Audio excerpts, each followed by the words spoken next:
विनंती करतो की ते या अनुकरण करावे.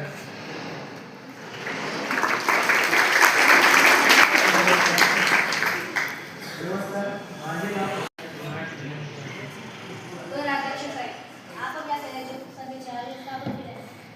आपण या सभेचे आयोजन कचऱ्याचे व्यवस्थापन करण्यासाठी केले आहे. बसून काय होतं? तर रुपाली साहेब, आपण आज कचऱ्यापासून आपण काही कचऱ्यापासून काही कचऱ्याचं वर्गीकरण आपण तो विद्युत निर्मिती करू शकतो.